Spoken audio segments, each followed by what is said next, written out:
Assalamualaikum warahmatullahi wabarakatuh. Sampurasun. Puji syukur urang panjatkeun kehadirat Allah Subhanahu wa taala, Pangeran anu Maha Esa. Margi luhur limpahan rahmatna urang tiasa keneh ngariung sareng dina acara ieu ngareuah-reuah poe basa indung internasional nyaeta basa Sunda. Dina kaayaan sehat walafiat sareng aya dina karidoanana. Anu kusim kuring dipika hormat Ibu Pupuhu Sakola SD Negeri Babakan Kencana, Ibu Sri Rejeki Ngasti Utami SPDSD.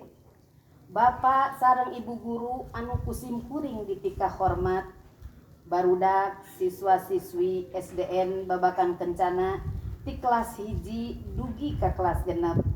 Bapak sareng Ibu wali muridna anu dipika cinta kusim kuring.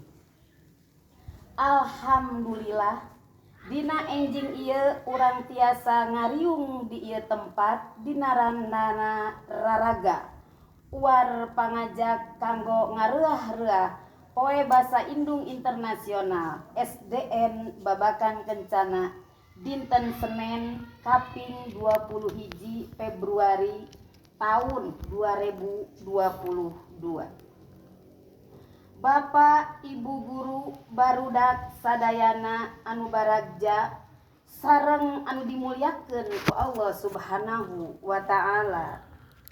Sim kuring salaku panitia di acara ieu ngedalkeun seueur kalentang sewu nuhun kana kehadiran Bapak Ibu Guru sarta barudak sakalian dina acara ieu sarta hatur nuhun sim kuring ka pihak-pihak anu ngiringan ngayakeun acara ieu.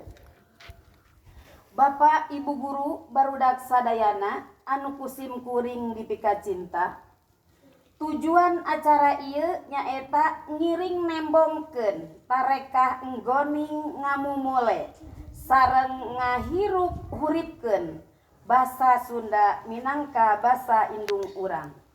Kalintang saena sareng peryogi ku urang diestokeun tur dilaratkeun di lingkungan pendidikan.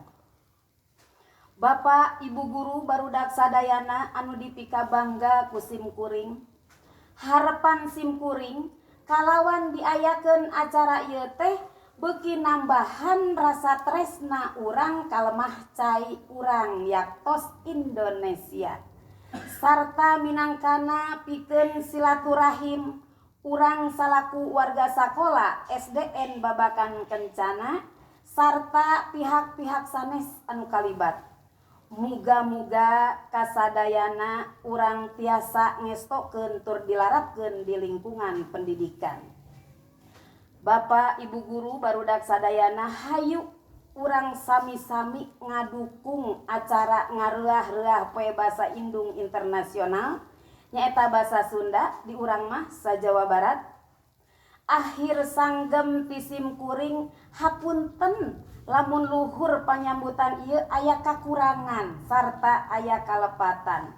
Wilujeng ngiring acara ieu sarta mugi-mugi tiasa mere mangpaat kanggo urang sadayana. Babakan Kencana 21 Februari 2022. Wassalamualaikum warahmatullahi wabarakatuh. Sampurasun.